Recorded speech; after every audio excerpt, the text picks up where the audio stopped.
सब कुछ आपके अनुसार हो रहा है, तो भी भगवान का धन्यवाद करने का नियम बना लीजिए। हम लोग क्या करते हैं, दुख आया तो भगवान के मंदिर गए, प्रभु ये हमारा दुख हटा दो, फिर तो हम आपका भजन करेंगे, खूब मनाएंगे।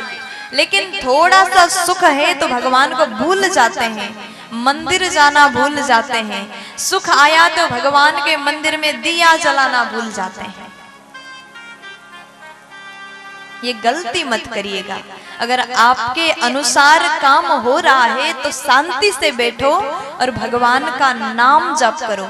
जीवन में नाम जप ही है जो आपको इस भवसागर से पार कराएगा। शंकर भगवान स्वयं समर्थवान हैं, स्वयं सिद्ध हैं, फिर भी भगवान राम जी का इतना भजन करते हैं। आप कहीं पर भी राम कथा में, पूरे राम कथा में भोलेनाथ को देखिए, हर जगह दुख आया राम जी को याद किया, सुख आया राम जी को याद किया। हर समय वो स्वयं समर्थवान होकर के भी राम का भजन करते हैं, हर पल याद करते हैं। यही जीवन का सहज अवस्था है। आप भगवान को अगर नहीं भूल रहे हैं तो विचार करिए, भगवान की बहुत बड़ी कृपा आपके जीवन में है। और जिस दिन आप भगवान को भूल जाइएगा वो सबसे बड़ा दुख का घड़ी होगा, वो सबसे बड़ा विपत्ति का घड़ी होगा। इसलिए हर पल याद करते रहिए, नाम जप करते रहिए। और मैया पार्वती ने देखा भोलेनाथ इतने सहज अवस्था में है। भगवान को देख करके मैया को लगा बिल्कुल बढ़िया समय है। जाकर के मां ने निवेदन किया, मैया को पता चला समय बढ़िया है। देखो, आप कभी भी अपने घर के कोई भी सदस्य से बात करने जाओ ना, तो पहले सामने वाला का मूड देखिए। किसी से भी, दुनिया में किसी से भी अगर आप बात करना चाह रहे हैं, कोई अपनी बात रखना चाह रहे हैं, तो पहले मूड को देखिए, अभी किस मूड में है।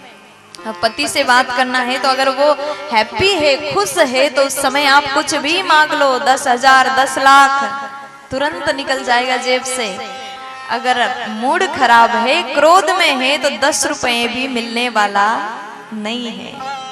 इसलिए समय जान करके बात करिए। मैया ने देखा भगवान प्रसन्न है कि भोलेनाथ ने अति आदर के साथ में अपने वाम भाग में भगवान ने मां को आसन दिया। देखो, इस समय मैया पार्वती को बहुत हर्ष हो रहा है।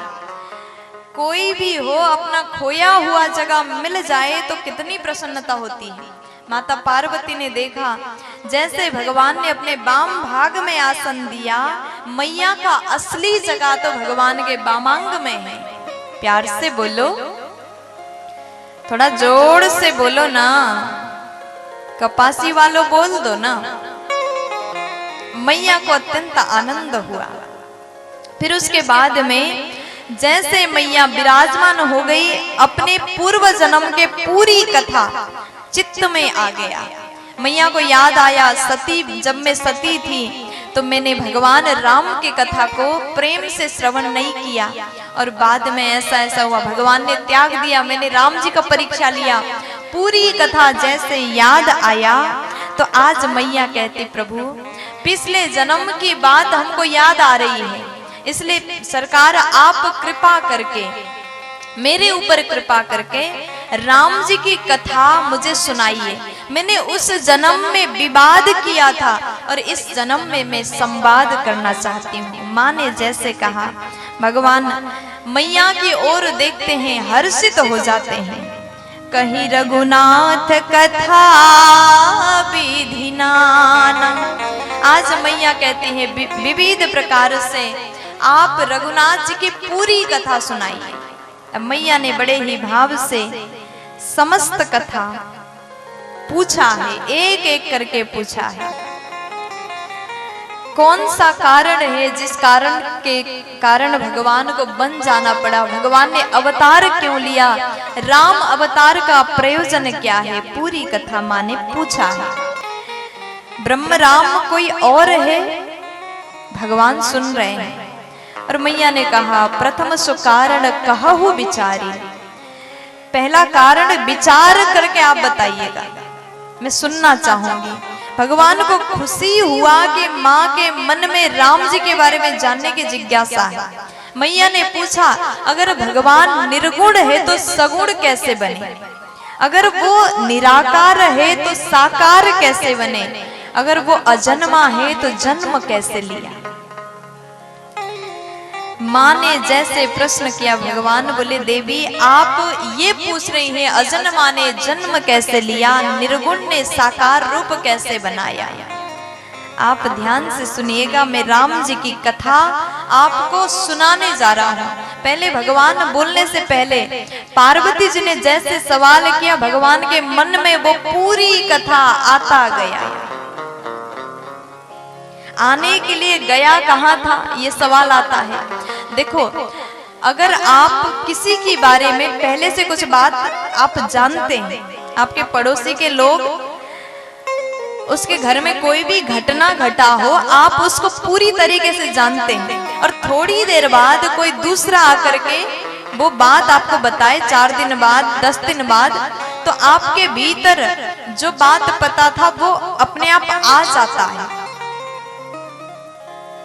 जो आपको पता है, किसी और के सुनाने के बाद वो बातें याद आ जाती हैं। उसी प्रकार भगवान भोले बाबा राम जी के चरित्र को जानते हैं। जैसे मैया ने प्रश्न किया, हर एक चरित्र भोलेनाथ के हृदय में आता गया।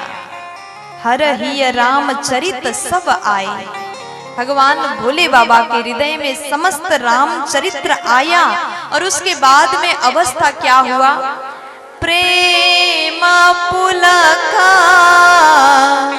लोचना जल छाए। भोलेनाथ के हृदय में जैसे राम जी की कथा आया, प्रेम से पुलकित हो गया शरीर, लोचन जल छाए, उनके आंखों में अश्रु जल आ गया, छा गया है। राम को याद करने लगे, और राम जी को याद करते करते भोले बाबा फिर ध्यान में चले गए। भक्त का असली लक्षण यही है, आप जिस भगवान से अथाह प्रेम करते हैं, अगर उनका एक बार नाम भी आपके सामने आ जाए ना, आप उनके याद में डूब जाओ।